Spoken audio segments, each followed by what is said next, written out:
Okay, YouTube, this is a fuel baffle or a fuel sending unit off of a 2001 SeaDoo Challenger 2000.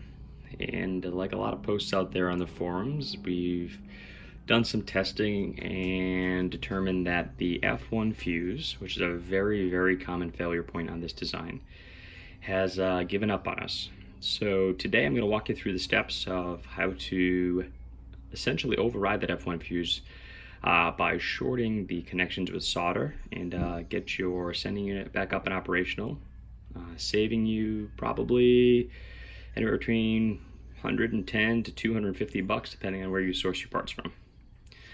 So in order to get started, let me just explain a few things. When you're down inside the boat and you're pulling out the sending unit, there's a few things you're going to want to do. You're going to notice that I labeled the 4 hoses here. These are very essential. You want to make sure these are hooked up again in a proper sequence, or else your boat won't run properly.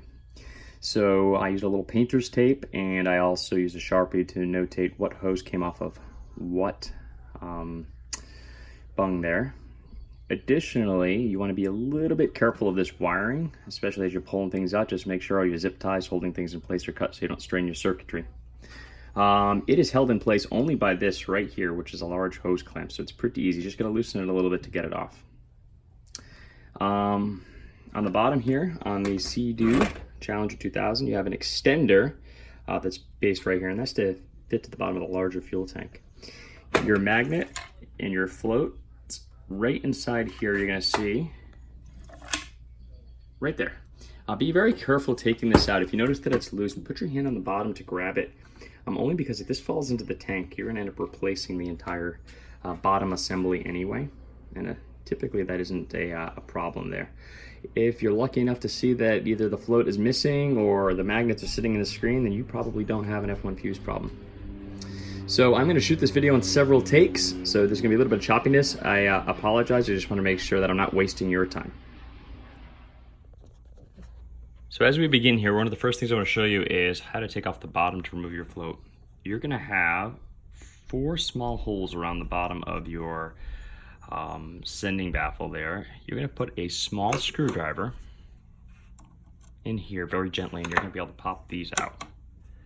3, I'm sorry, not 3, not 4. Once done, this right here is your float. You want to do a quick inspection of the float. You want to make sure that, again, it has 2 magnets, 1 and 2 on there, and that everything is in good working order. This float is in great condition. It's not logged with gasoline. There's no holes or damage, which is important too. Very rare, but if these develop a leak from manufacturing or there's a defect in it and it does fill with gasoline, it makes it very hard for it to measure fuel properly. So that would be a replacement if you notice that. Okay, one of the things I want to show you before you get going, this is what I struggled with when planning this project. I wanted to know exactly where the F1 fuse was. Why? I don't want to necessarily have to cut this apart too much because we're going to cut in plastic weld. But I also wanted to make sure that I wasn't going to cut the board. So if you look down this board, you're going to start to see the resistors right there. They look like the little lines. I'm trying to get in closer for you right there. That is the side of the board the F1 fuse is going to be on. Now the F1 fuse is going to be located at the top of the baffle. So what we're going to do is we're going to remove that rubber gasket up there. We're going to be very gentle around our wiring to make sure we don't break our wires off. That would be bad for us and then result in probably a replacement of this unit. I'm going to go ahead and pause the video, but I'm going to get this off and I'll bring it back. Okay, so what we just did is we removed the rubber connector from the top very gently. We're going to use we used a flat bladed screwdriver just to make sure we get a little gap around the wires. It worked perfectly. Just take your time with it. I also, just to show you something that might help you in case you didn't label your tubes, I took a little bit of degreaser on a rag and I cleaned the top of this, and what you're going to see is you're going to see the label for what each of these tubes do. So you got your vent, you got your reservoir, you got your reserve, and your return. So that is something you're going to want to know anyway, but it's good just to know in case you just got into this. That's what you're doing. Now I've seen variety of where the F1 fuse is located on these units. SeaDoo uses a very similar baffle on most of their models. Everybody says 5 centimeters from the top ring right here. You want some space to work. So what we're going to do is we're going to go ahead and cut in right here using a hacksaw, and we're going to explore. We're going to see where we're at there. Alrighty, so a few things. We got our cut done. I want to show you this. First of all, when you're doing your cut with a hacksaw, just be very careful and mindful that the board is actually on the closer side to where you want to be. So what I'd say is it's one of those things where you cut until you feel like you're through, and then you're going to look up the bottom to make sure that the blade still has a good margin between that board and the top. A learn here is I decided to leave one end attached right here so that way I could essentially plastic weld this back together later without having, you know, a misalignment. So I used a heat gun and I'm bending this open now, but I wanted to show you the infamous F1 fuse. So if you look in right there, that little guy right up there labeled F1 is the infamous F1 fuse that burnt out. So what we're going to do now is we're going to solder a short point between the two of those, and then we're going to test it. Alrighty, I will cut tape and get back to you as soon as that's done. Alright folks, so I went ahead and I soldered the F1. You can see what you're going to do right there.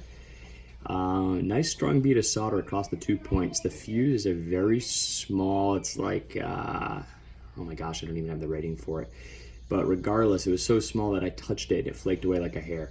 So essentially what you're going to do is you're going to create a nice clean bead like that. Proponents of this solution, what they like to do is they like to go upstream on the wiring thereafter and put a protective fuse in place. Don't know if that's necessary or not. Don't know if I'm going to do it right now. I just essentially want to make sure that my fuel sending unit is working. Right now I'm dead in the water. I have to pop open the back hatch to see how much gasoline I have, which is not a good thing to do in a day of tubing. One more addition. I had to actually remove the piece that I tried creating the trapdoor for. When you have a hot soldering iron in your hand, it's you want a little bit more space. So what we're going to do is I'm going to button this up. I'm going to do a plastic weld, and then I'll show you the finished product. Then we'll go ahead and test the repair, see if it was successful.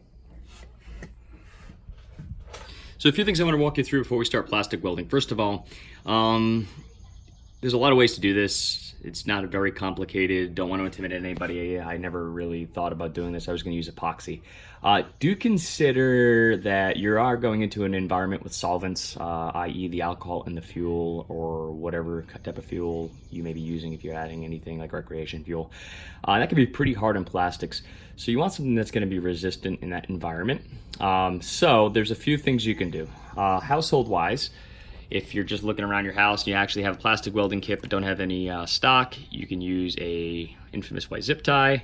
That plastic seems to make a pretty good bond right there and will survive the environment. Additionally, if you're around a Harbor Freight, I picked up this plastic welding kit from Harbor Freight. Notice the end on it. It's a lot easier than a needle-pointed soldering iron. This is going to make this very easy for me. That kit does come complete with some plastic welding stock and also all the things you're going to need for any other type of repair, like for a car bumper or whatnot. 12 bucks, so a worthwhile investment considering you probably just saved yourself a couple $100 on a sending unit. So we're waiting for that to warm up right now. Essentially what I'm going to do is I'm going to lay a bead. I'm going to lay a bead all across here. I'm going to clean up this straggly little plastic from the cut. I'm going to make sure I'm fitted correctly, and then I'm just going to slowly fill these gaps here and make sure that it is all set. Now, some people are really concerned about being watertight. They say, hey, let's put some tape into it and things like that. You don't want to do anything that's going to break down over time. So duct tape, any kind of metallic tape, not a good idea. You essentially want to keep it as plastic as possible. Don't worry about fuel being able to get through here. Believe it or not, fuel gets through there anyway. That's the sending unit.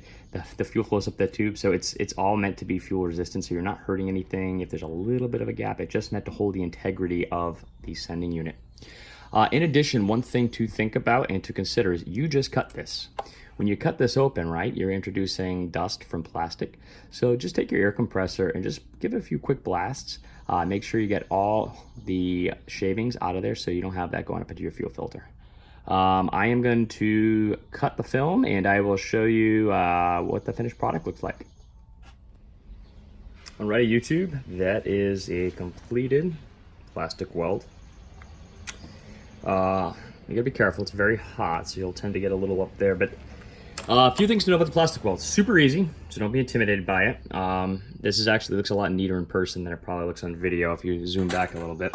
I overdid it a little bit in some areas. I had a little bit of a bend from using that heat gun, so just be careful if you decide to use a heat gun.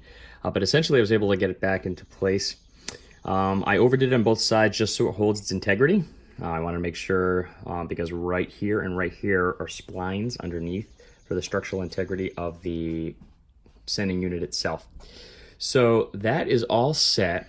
The thing I'll tell you also is the zip ties worked remarkably well. So underneath this black is a layer of zip ties. It actually forms a more fluid plastic. So I use that to fill the gaps and then even it off, and then I put that right over it. The zip ties will burn very quickly, so just take your time and just don't try to seal it up too quickly.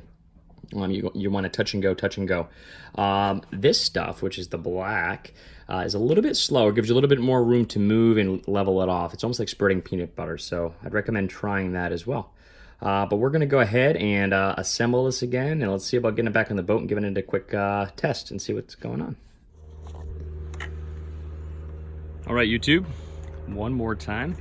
The repair is now complete. As you can see, the patch that I cut on the Challenger 2000 fuel baffle is actually completely covered by the rubber gasket. So in case you're somebody that cares a lot about aesthetics or is worried if somebody will think you're hacking it when you go to sell the boat, they're not gonna even see it. Okay, so let's take a quick look in the engine bay. Here we go. So there it goes. It's gonna come back in this way. As you can tell, I labeled my hoses with blue painter's tape. A few things I want to call out just to make your lives a little easier. One, there's your power connector. Do you have these factory installed zip ties, or you may? Make sure you cut them. It appears like there's enough flexibility, but the problem then becomes you are straining hoses and pinching things and just getting into a bad way. So make sure you do that. What we're going to do essentially now is we are going to put the unit inside the gas tank. We are going to actually scratch that. We're not going to put it in the gas tank. We're going to plug it in, and we're going to push the magnet upside down. So flip the unit, invert it, and we're going to see what it says. So let's do that. Put you down for a second. Okay. Plug in the harness, correct? Okay. Harness is now plugged in. This would simulate a full tank of gas, which means I can feel the magnet slide up. We come over to our cockpit. Now this gas gauge was not working. Oh, look at that. So, that worked. So now we're gonna button it up. We're gonna put everything back together and reconnect those hoses. And yeah, so that is it. I am not a YouTuber by any means, and I am simply doing this because I hope to help someone else out there that has had to do the same repair. If you have any questions, please feel free to ask in the comment field.